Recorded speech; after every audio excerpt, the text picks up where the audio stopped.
Hi, this circuit here. കഴിഞ്ഞ വീഡിയോയിൽ ഞാൻ ലോഗോ അലൈൻമെന്റ് ആൻഡ് സ്പേസിങ് എങ്ങനെ ചെയ്യാന്നുള്ള കാര്യങ്ങളാണ് പറഞ്ഞിട്ടുണ്ടായിരുന്നത്. ആ വീഡിയോയിൽ ലിങ്ക് ഞാൻ താഴെ കൊടുക്കുന്നുണ്ട്. ഈ വീഡിയോയിൽ ഞാൻ ആ ലോഗോയുടെ കൺസെപ്റ്റും ഷേപ്പും എങ്ങനെ ജനറേറ്റ് ചെയ്തെടുത്തു എന്നുള്ള കാര്യങ്ങളാണ് പറഞ്ഞത് കേട്ടോ. ഈ സ്റ്റാറ്റസ് ഇന്റർനാഷണൽ എന്നുള്ള കമ്പനി എന്നെ സമീപിക്കുന്ന സമയത്ത് ഓൾറെഡി റൺ ചെയ്തുകൊണ്ടിരിക്കുന്ന കമ്പനി തന്നെയാണ്. അവർ കുറച്ചും കൂടി വൈഡായിട്ട് ബിസിനസ്സിലേക്ക് ഡെവലപ്പ് ചെയ്യുന്നു, അപ്ഗ്രേഡ് ചെയ്യുന്നു എന്നുള്ള കാര്യങ്ങളുണ്ട്. അവർ ലോഗോയിൽ ഒരു ചേഞ്ച് വരുത്തണമെന്ന് അവർ ആഗ്രഹിച്ചാണ് എൻ്റെ അടുത്തേക്ക് വരുന്നത്. ഓൾറെഡി അവരൊരു എസ് എന്നുള്ള ലെറ്റർ ഇൻക്ലൂഡ് ചെയ്തിട്ടുള്ള ഒരു ലോഗോ ആയിരുന്നു അവർ മുമ്പ് ചെയ്തിട്ടുണ്ടായിരുന്നത്. അതുകൊണ്ട് തന്നെ അവർ പറഞ്ഞിട്ടുണ്ടായിരുന്നു ഇതിലും മാക്സിമം എസ് എന്നുള്ള ലെറ്റർ ഉൾക്കൊള്ളിക്കാൻ ശ്രമിക്കണം എന്നുള്ള കാര്യം പറഞ്ഞിട്ടുണ്ടായിരുന്നു. വൈഡ് ആയിട്ടുള്ള ബൾക്കായിട്ടുള്ള B2B ബിസിനസ് ആണ് ചെയ്യുന്നത്. ഹോൾസെയിൽ ആയിട്ടുള്ള ഇമ്പോർട്ടിങ്ങും ഹോൾസെയിൽ ആയിട്ടുള്ള എക്സ്പോർട്ടിങ്ങും തന്നെയാണ്. വലിയ മൾട്ടിനാഷണൽ കമ്പനികളായിട്ട് കൊളാബ് ചെയ്തുകൊണ്ടൊക്കെയാണ് അവർ ചെയ്യുന്നത്. അപ്പം അത്തരം ഒരു തീമും കൺസെപ്റ്റും ഉൾക്കൊള്ളിച്ചുകൊണ്ട് എസ് എന്നുള്ള ലെറ്റർ ഉൾക്കൊള്ളിച്ചുകൊണ്ട് എങ്ങനെ ചെയ്യാന്നുള്ളത് ഞാൻ ആലോചിച്ചിട്ടാണ് ഇപ്പൊ കാണുന്ന ഈ ലോഗോയിലേക്ക് ഞാൻ എത്തിയത്. ഈ ലോഗോ ഞാൻ ചെയ്തെടുത്തത് പ്രോസസ്സ് വളരെ എളുപ്പമാണെങ്കിൽ കൂടി അതിലേക്ക് എത്താനുള്ള വഴി കുറച്ച് പ്രയാസമുള്ളതായിരുന്നു. കാരണം ഞാൻ രണ്ടു മൂന്നെണ്ണം ചെയ്ത് നോക്കിയിട്ടൊക്കെയാണ് ഇതിലേക്ക് എത്തിയത്. ഞാൻ ഇതിന്റെ ഷേപ്പ് എങ്ങനെ ചെയ്തെടുത്തു എന്നുള്ള കാര്യങ്ങൾ ഞാൻ പറയാം കേട്ടോ. അതിനായിട്ട് ഞാൻ ആദ്യം അവർ പറഞ്ഞിട്ടുള്ള എൻ്റെ അടുത്ത് സൂചിപ്പിച്ചിട്ടുള്ള കാര്യങ്ങൾ അവരെൻ്റെ അടുത്ത് പറഞ്ഞു. ആദ്യം എൻ്റെ അടുത്ത് പറഞ്ഞത് എസ് എന്നുള്ള ഷേപ്പ് അതിൽ ഇൻക്ലൂഡ് ആക്കി തരണം എന്നുള്ള കാര്യങ്ങൾ പറഞ്ഞിട്ടുണ്ടായിരുന്നു. മാക്സിമം എസ്സിനെ ഉൾക്കൊള്ളിക്കാൻ ശ്രമിക്കണം എന്നുള്ളത് പറഞ്ഞിട്ടുണ്ടായിരുന്നു. പിന്നെ എൻ്റെ അടുത്ത് പറഞ്ഞിട്ടുള്ളത് അവരെൻ്റെ അടുത്ത് ഇതൊരു B2B ബിസിനസ് ആണെന്ന് പറഞ്ഞിട്ടുണ്ടായിരുന്നു. ഇപ്പം ഞാനിങ്ങനെ ഓരോന്നിങ്ങനെ എഴുതുന്ന സമയത്ത് നിങ്ങൾക്ക് അതുമായിട്ട് ഇങ്ങനെ കണക്റ്റ് ആവുന്നുണ്ടാവും. ആസ് എ ഡിസൈനർ അങ്ങനെ കണക്റ്റ് ആവാൻ ചാൻസ് ഉണ്ട്. പിന്നീട് ഞാൻ ആലോചിച്ചൊരു കാര്യം എന്താ വെച്ചാൽ ഒരു ഷിപ്പിംഗ് അല്ലെങ്കിൽ ഒരു ഇമ്പോർട്ടിംഗ് ആൻഡ് എക്സ്പോർട്ടിംഗ് എന്നുള്ള കാര്യങ്ങൾ എങ്ങനെ അതിൽ ഉൾക്കൊള്ളിക്കാം എന്നുള്ള കാര്യങ്ങളൊക്കെ ഞാൻ ആലോചിച്ചു. അപ്പോൾ അത് ഞാൻ കണക്ട് ചെയ്ത് നോക്കുന്ന സമയത്ത് നമുക്കൊരു കപ്പൽ പാത്തിനെ നമുക്ക് എന്ത് ചെയ്യാം, കപ്പൽ പാത്ത് നമുക്ക് ഉൾക്കൊള്ളിക്കാൻ പറ്റും. കാരണം ഓൾറെഡി അതിൽ കപ്പൽ പാത്ത് ഇൻക്ലൂഡ് ആയിട്ടുണ്ട്. ഞാൻ പറഞ്ഞുതരാം. അതായത് ഇപ്പോൾ ഈ രണ്ട് ഷേപ്പ് കണ്ടില്ലേ, ഈ രണ്ട് ഷേപ്പിനെ നമുക്ക് രണ്ട് വൻകരകളായിട്ട് കാണാം. ഈ ഷേപ്പിനെ നമുക്ക് രണ്ട് വൻകരകളായിട്ട് കാണാം. നടുക്കുള്ള ആ ഒരു ബ്ലാങ്ക് ആയിട്ടുള്ള പോർഷൻ നമുക്ക് കടലായിട്ടും സങ്കല്പിക്കാം. അങ്ങനെ നോക്കുമ്പോൾ ഇതൊരു കപ്പൽ പാർട്ടുമായി രണ്ട് കരകളെ തമ്മിൽ കണക്ട് ചെയ്യുന്നതായി. പിന്നെ ഈ കൺസെപ്റ്റും അവരുടെ മെയിൻ പ്രോസസ്സ് അതിലേക്ക് ഇൻക്ലൂഡ് ആയി. ഇത് ഓൾറെഡി മനസ്സിൽ കണ്ടുകൊണ്ടാണ് ഈ ഡിസൈനിലേക്ക് ഞാൻ എത്തുന്നത്. അത് ഡിസൈനിലേക്ക് എത്തിയിട്ടുള്ള ഈ പ്രോസസ്സ് ഉണ്ടല്ലോ, അതായത് ഞാൻ അതിൽ റിസർച്ച് ചെയ്തിട്ടും അതിൽ കുറച്ച് വരച്ച് നോക്കിയിട്ടും ഒക്കെ ചെയ്യുന്ന ആ പ്രോസസ്സിനെ റീക്രിയേറ്റ് ചെയ്യാന്ന് പറഞ്ഞാൽ അത്ര എളുപ്പമല്ല. കാരണം അത് യാദൃശ്ചികമായിട്ട് ഇങ്ങനെ സംഭവിക്കുന്ന കാര്യത്തിന് ഞാൻ രണ്ടാമത് റീക്രിയേറ്റ് ചെയ്യുമ്പോൾ ഒന്ന് എനിക്ക് ആ പ്രോസസ്സ് അതേപോലെ സ്റ്റെപ്പ് ബൈ സ്റ്റെപ്പ് എനിക്ക് ഓർമ്മയില്ല. ഇനി ഒരു പുതിയൊരു ലോഗോ അകത്ത് ചെയ്യുന്ന സമയത്ത് എനിക്ക് അങ്ങനെ ചെയ്യാൻ സാധിക്കുകയാണെങ്കിൽ ഞാൻ തുടക്കം മുതലേ അതിൻ്റെ ഓരോ പ്രോസസ്സ് ഞാൻ വീഡിയോയിൽ ഇൻക്ലൂഡ് ചെയ്യാൻ പറ്റുകയാണെങ്കിൽ ഞാൻ ചെയ്യാൻ, ഞാൻ നല്ലൊരു ലോഗോ വരുവാണെങ്കിൽ ഞാൻ ചെയ്തു നോക്കാം. അല്ലാതെ നമുക്ക് റീക്രിയേറ്റ് ചെയ്യുമ്പോൾ അതിൽ ഒരു സുഖം കിട്ടില്ല. അത് ഞാൻ എങ്ങനെ പോയാലും അത് ഒരു ബോറ് പരിപാടിയായി പോകും. അപ്പോൾ ഒന്നും എനിക്ക് കറക്റ്റ് അതിൻ്റെ സ്റ്റെപ്പുകൾ ഓർമ്മയില്ല.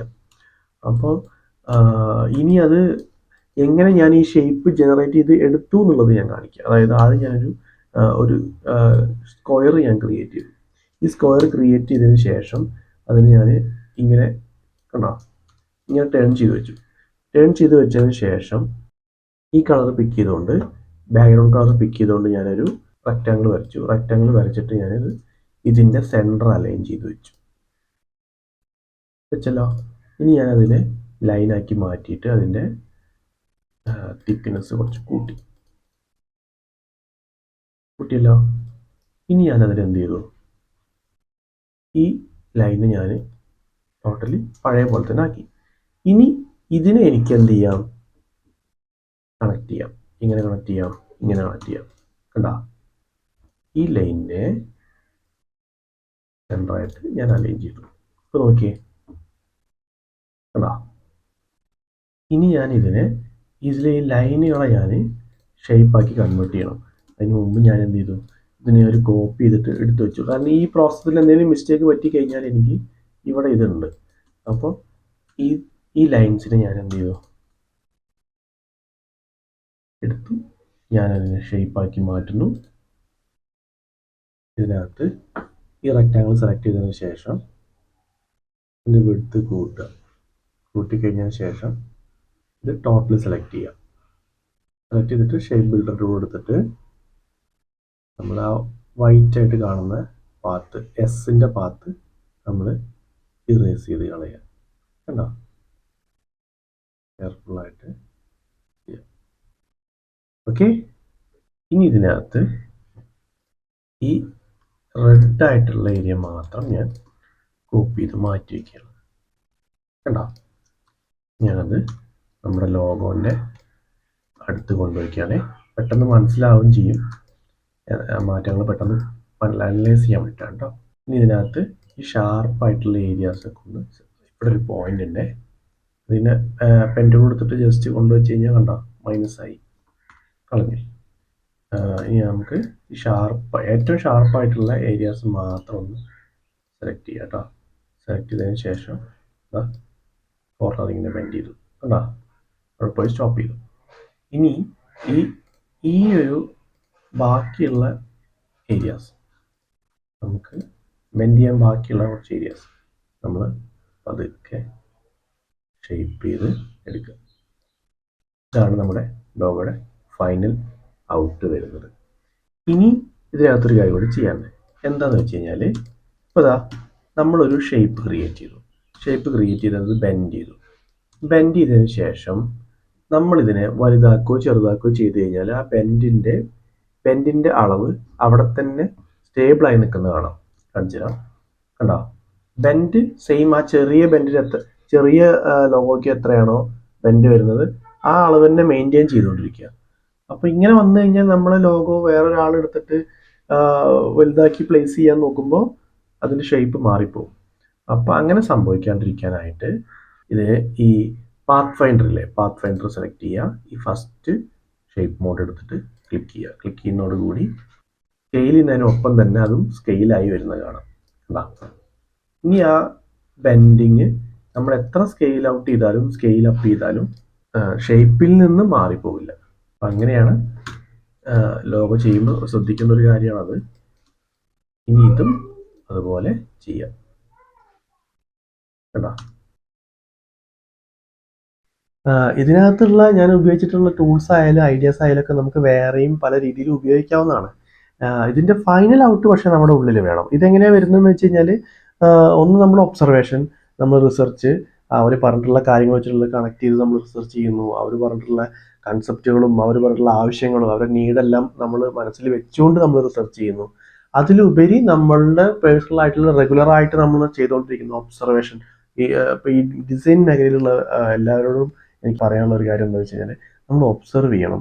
നമ്മൾ ഓരോ ഷേപ്പുകൾ അനലൈസ് ചെയ്യണം. പല കാര്യങ്ങളും നമ്മൾ പുറത്തിറങ്ങിക്കഴിഞ്ഞാൽ നിത്യജീവിതത്തിൽ നമ്മളൊരു യാത്ര ചെയ്യുന്ന സമയത്ത് എന്തൊക്കെ കാണും അതൊക്കെ നമ്മൾ പല രീതിയിൽ അനലൈസ് ചെയ്യുക. ചുമ്മാ ഇത് ഒരു ഹോബിയാക്കി മാറ്റുക. നമ്മൾ ഓരോ ഷേപ്പ് കാണുന്ന സമയത്ത് ഇത് ഇതുപോലെ ഉണ്ടല്ലോടാ, ഇത് അതുപോലെ ഉണ്ടോടാ, റോക്കറ്റ് പോകുന്ന പോലത്തെ ഷേപ്പാണല്ലോ, ഇങ്ങനെയൊക്കെ പറയാം. മേഘം കണ്ടിട്ടൊക്കെ നമ്മൾ പറയില്ലേ.